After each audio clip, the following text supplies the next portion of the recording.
Itu juga luka you ni. I minta maaf. You tahu kan I sayangkan you.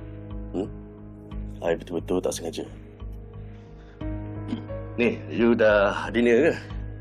Kalau belum, jom kita pergi dinner. Kebetulan hari ni I rasa I nak makan dengan you. I tak lapar.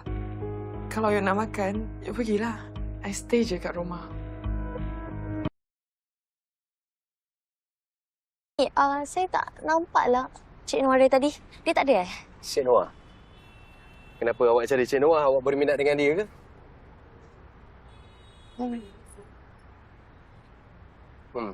Malam ni dia tak ada.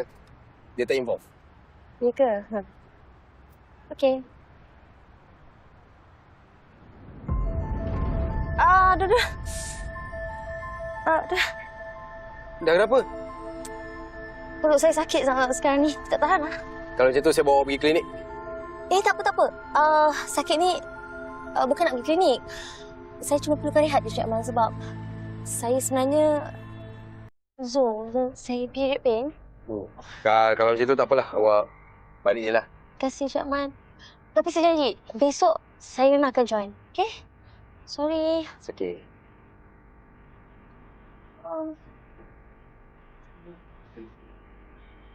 Pel. Ni datang nak jadi sukarelawan ke? Nak cari jodoh ke? Nak cari pasal? Dia, tak Cik Noah. Oh, ya.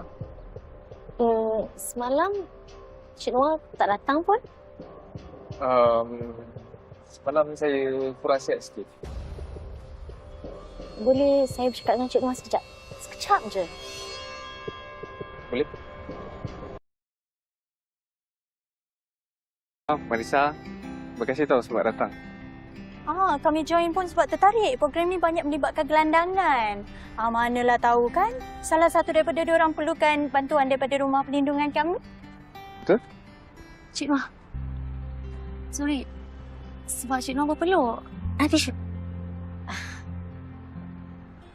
Okey. So, kita orang nak kena tolong yang mana dulu? Jiha dengan Marisa bolehlah bantu apa yang patut.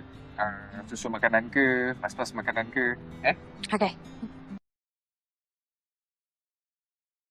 Haji, sebenarnya saya dah buat satu keputusan yang besar dalam hidup saya. Dan saya perlukan pertolongan Haji. Bantuan dari saya. Boleh, Noah. Asalkan dalam kemampuan saya lah. Haji, sebenarnya saya